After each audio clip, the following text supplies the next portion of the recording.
Yeah, good morning, and good morning. Happy New Year, I guess I should be saying as well, right? Happy New Year, the first hump day of 2021, man. Hey, last year, 2020 was definitely one for the history books, isn't it? Or wasn't it? It's a once in a lifetime kind of experience that we all had collectively. But as I said a couple of weeks ago, you are stronger than you think. You are so much stronger than you know. And so you made it through 2020, man. You made it through 2020. Welcome to 2021. And it doesn't matter how 2020 worked out for you, how it ended up for you. Here you are on the first Wednesday of the new year, ready for a new beginning. So, hey, welcome. This is the month of January. I don't know how many of you know this, but the month of January was named for a Roman god, the god Janus. Now, Janus was a peculiar little fellow, to say the least, right? He had two faces. Now, I didn't say he was two faced. He had two faces. He had a head with two faces, one that looked backwards and one that looked forwards, because he was the god of gates and doors. And the notion was that doors and gates had the ability to look backwards and forwards, look in two directions. So Janus had this two faces as well. So as the guardian of doors and gates and entrances and exits, um, he represented beginnings, right? He was used to symbolize changes and transitions, progressions, moving from the past to the future, moving from one condition to the next. And here we are, you know, with this amazing experience over the last 13 months or so. You know, we have definitely crossed over into a new year, but we're still, I would argue, in the middle of this pandemic brought on by COVID-19. But the optimist in me says that, you know, we are beginning to turn the corner. You know, we have an opportunity to have a new beginning, to transition, as Janus represents. You know, certainly, you know, I guess we could argue that we are at the beginning of the beginning, and that's the optimist in me, because we have had a year now of experience with this pandemic, with the and I would hope that we have learned some things. I think definitely we know a whole lot more today than we did last year this time about this virus, right? Um, and so our responsibility is to use that body of knowledge to move forward, right? We now have a vaccine out, and I'm not here to discuss the merits of this vaccine, whether it's good or bad, or rushed or not. But it's what we have, right, Jackie? Good morning. It's great to see you. Um, so having said that, I think, yeah, we have an opportunity to start over, to begin anew. And what do I mean by that? I mean, you know, can we really start over? Is it possible? Is it really?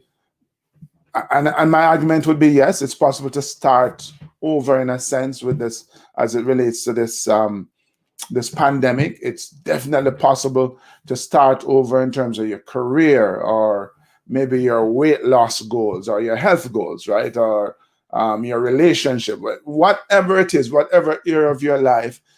Maybe things weren't working as well as you'd like them to have worked last year.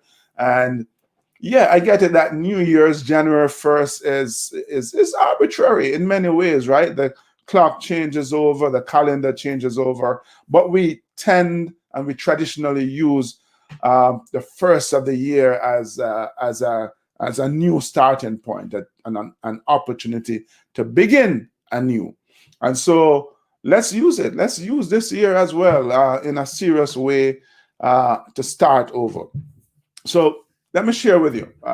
4 ideas. It won't be too long this morning, as to how you can do that. And as always, my friends on IG, you won't be able to see the banners that my friends on Facebook and YouTube and LinkedIn are able to see. But hey, let's get these banners rolling, baby.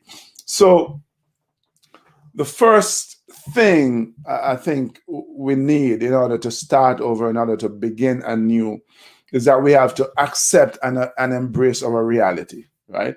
We need to accept and embrace our reality. And what do I mean by that? I mean, hey, you have to just accept what is. You've heard the term, it is what it is.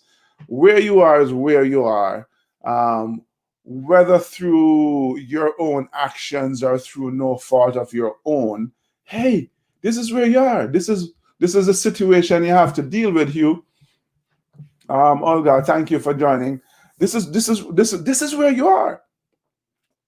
And there ain't nothing you can do about changing how you got here. You know how we often say, hey, if I knew then what I know now, right? So whether we're talking about last year or 10 years ago, whatever, right? I'm of the view that we all do our best with what we have, the knowledge, experiences, etc. Right?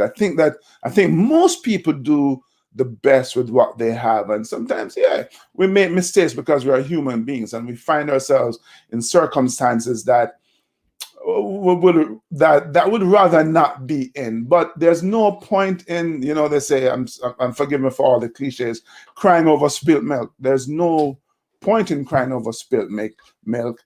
This is where you are. And so the only way to move forward is to simply accept, embrace. I didn't say resign. No, I didn't not say resign. I didn't say throw your hands in the air and go, oh my God, this is where I am and this is where I'm going to spend the rest of my life. This is my destiny. No, it's simply just accepting that this is your new starting point, Jacinth, and now you can move on from there. There is, let me get back to my banner here, a quick formula, equation I want to share with you, right? And it's scrolling on the screen here.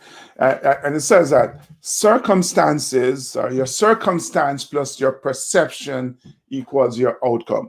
Now, we often have no choice over the circumstances that we find ourselves in, but we have total control over how we view those circumstances, those events in our lives, right? You have every bit of control over how you think, over the image you visualize, and hence the actions you take, and so the outcomes that you create. And so wherever it is that you find yourself is where you find yourself.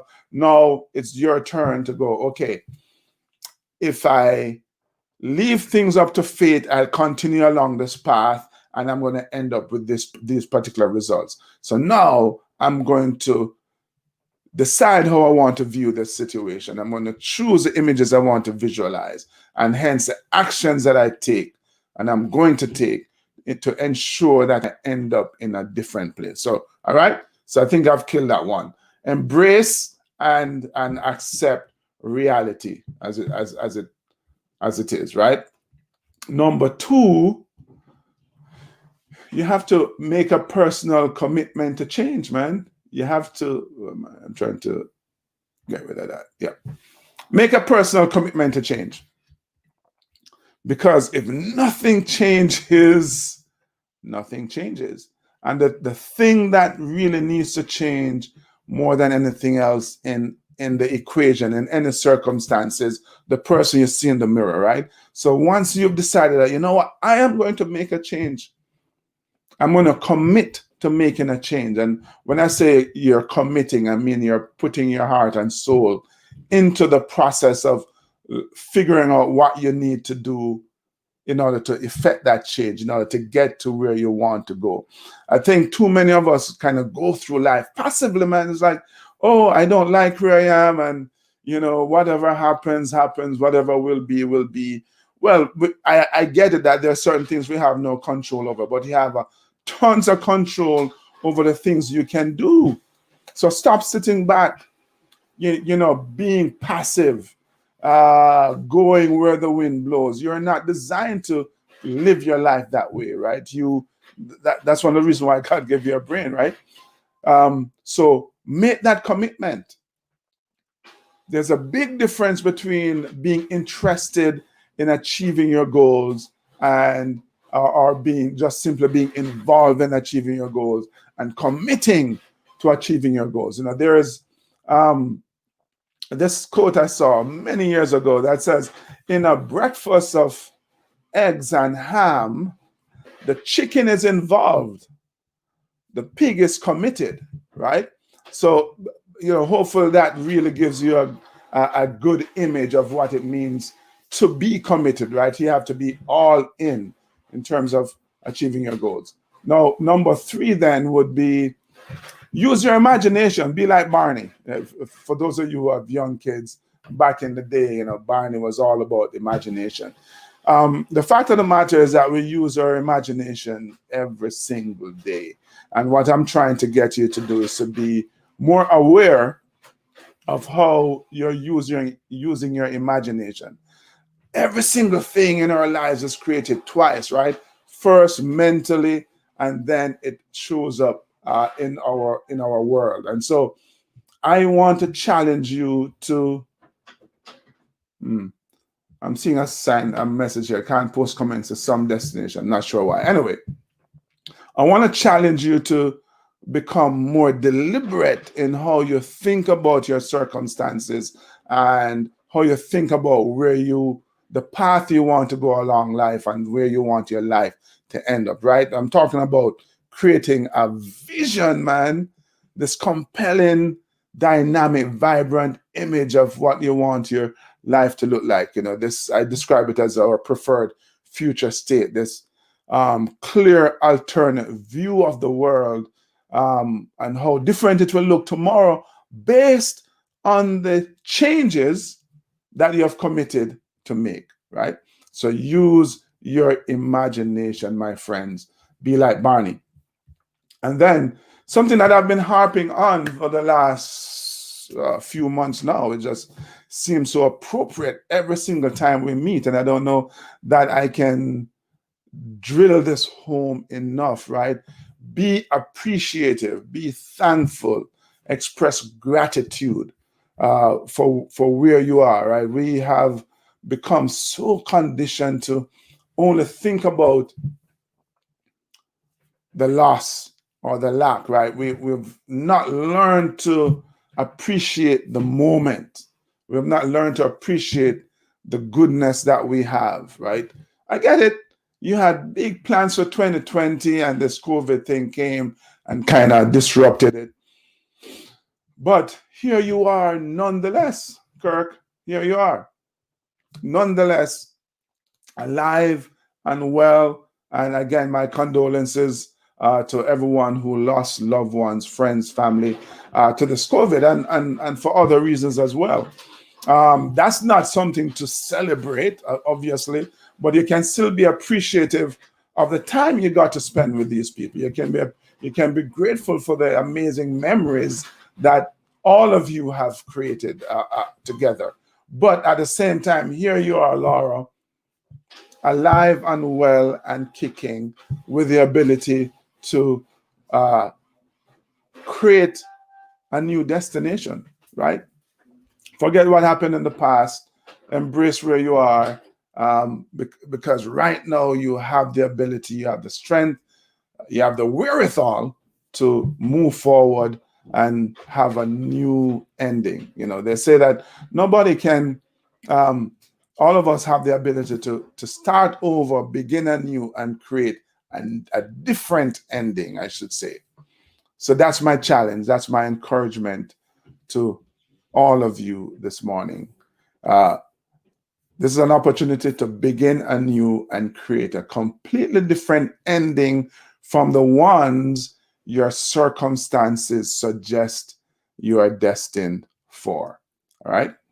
So Thank you for joining. Thank you for listening. I'm looking forward to connecting with you again next week. Same time, same place, right here on Hump Day, baby. I want to encourage you. I have my podcast on YouTube, Keep On Pushing, right? So if you go to YouTube, Keep On Pushing, always subscribe. We have some amazing guests. Who knows? Maybe you might be one of those guests one of these days, because we like to talk to everybody. I think everybody has a story of success, right? Not just the quote unquote famous people. All right. So looking forward to seeing you. Come over, subscribe, watch the videos, leave some comments, and let's connect. All right. So stay well. Looking forward to seeing you next week. Bring a friend.